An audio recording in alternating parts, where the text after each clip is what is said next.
population in South Africa is 90% black, but black people in South Africa only own 4% of privately owned land in the entire country. But somehow Trump is convinced that these 59 white South African refugees deserve to be housed and fed on the taxpayer dollar in the United States because they were being discriminated against in their home country. It makes me so fucking sick to see that in the same week that a 16-year-old girl had her face slammed into the concrete by ICE because she was brought here as a minor into the United States by her parents, that our taxpayer dollars are simultaneously being spent on an expedited refugee process for white people in South Africa, where they only make up 10% of the population, but they own 96% of the fucking land. Are you kidding me? And their justification is that they believe that white people are being genocided in South Africa. So all of a sudden they have a problem with genocide. Meanwhile, the United States is literally funding a genocide in the West Bank.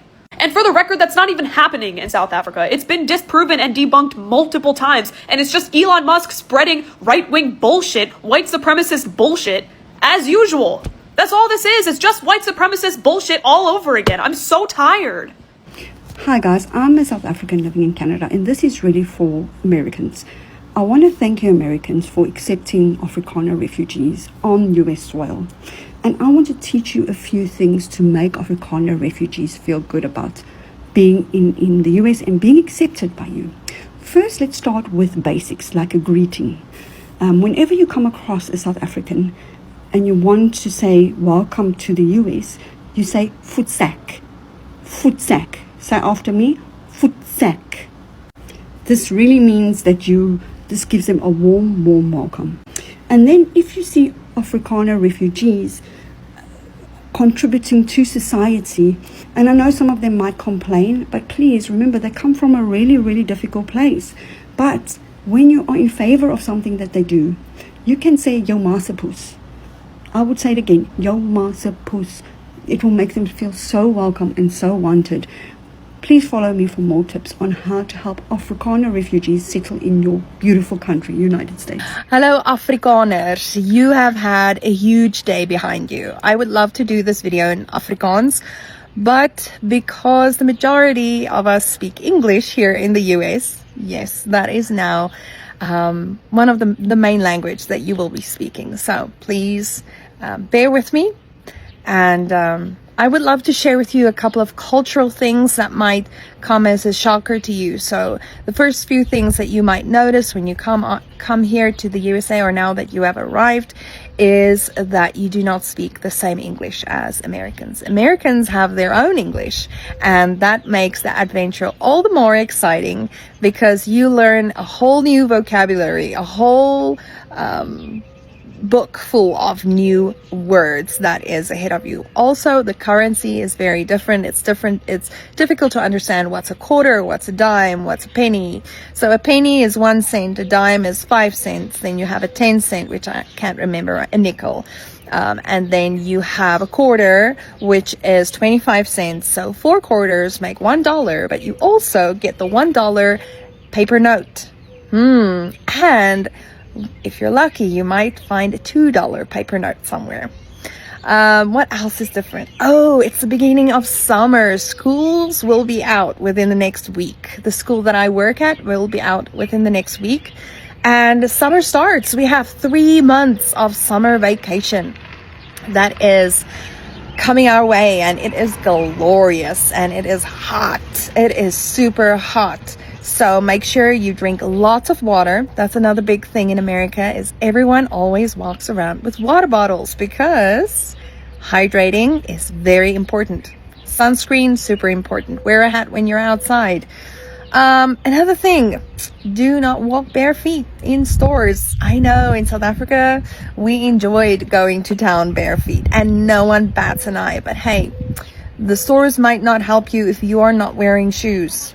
So make sure you and your children always wear shoes when you go to town and go shopping. Then, jobs. It's very easy to find a job. If you see a place that's hiring, you can go in and you can practically be assured that you will get a job because you will not be discriminated against. You will not be discriminated against because of your skin color. No one is going to look at you weirdly. And if they look at you weirdly, it might be because of your accent. So, in order to help people understand you better with your very thick Afrikaans accent that you now have, you can speak a little slower. They don't mind if you speak slower. It's a secret I found out. That's a tip that I figured out myself, because sometimes when I spoke to people, when my accent was still really thick in the beginning, they didn't quite understand what I was saying, and a lot got lost in translation. So what I would do is, if I saw that, because you can literally see when people struggle to understand you, what you do is just speak a little slower and ask them, does that make sense? And if it doesn't, try to explain. In the beginning, I had to look up so many things on Google for pictures of things that I was talking about. It was frustrating. But now, 3 years later, we have pretty much assimilated really well, and people really understand us really well. What else is different? Oh, get into your community immediately. Get involved immediately. That really, really helped me a lot. When we came here, was to just get out of the house, get into the community, greet people friendly, use your manners, because listen, as Afrikaners are well known for our good manners and our friendliness, okay? I've heard that from almost every single American. They say that our children have great manners, and we have great manners, and we're very friendly, so they love us.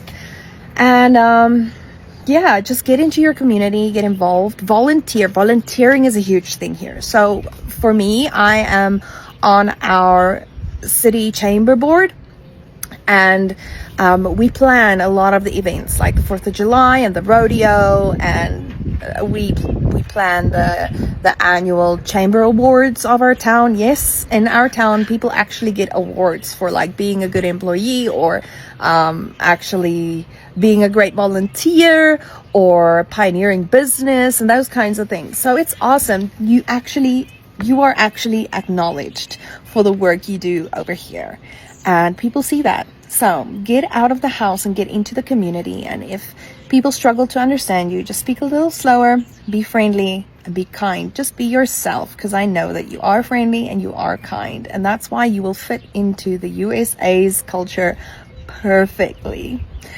And then, oh yeah, sign your kids up for the sports. It's summer, so it's baseball and softball and Babe Ruth. So baseball has Little League, and Babe Ruth is the little older boys, like from 13 and up is Babe Ruth. And then softball is for the girls of various ages. And then there's Coach Pitch, which is the kindergartners, and I think up to, first grade? Second grade? I'm not sure. My kids are big now, but nevertheless, get involved in the sports. And then by fall, or autumn as we know it, by autumn, which is around August, you have football. Get your children to take part in the sports and be productive in your community.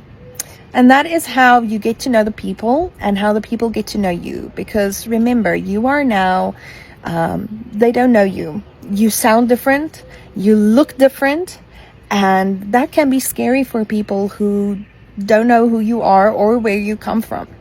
So just keep going. The next 4 months are going to be really, really, really difficult. There are going to be days where you think you made a mistake. But I want to encourage you today and say you did not. Now, just about 3 years after coming to the USA, we have really assimilated well. We have great jobs. We have a wonderful house that we live in.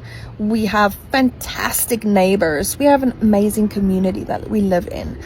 We live in a rural part of America, and I absolutely love it. I wouldn't want to be anywhere else. It's quiet. People are friendly and kind and welcoming.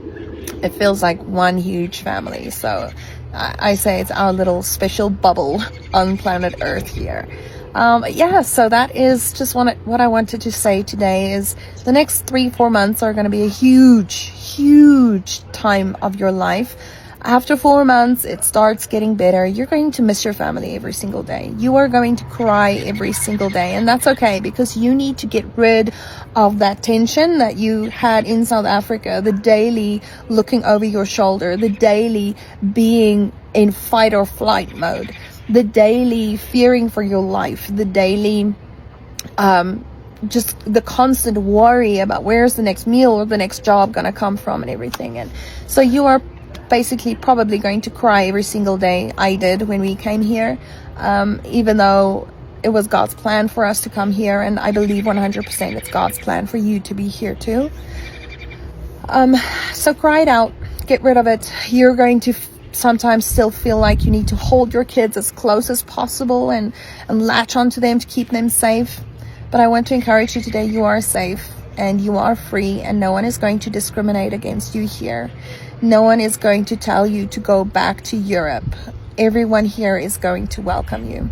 So yeah, I'm going to reiterate that Americans love Afrikaners, and they are very happy that you are here, and they are very excited for those who are coming. See y'all soon.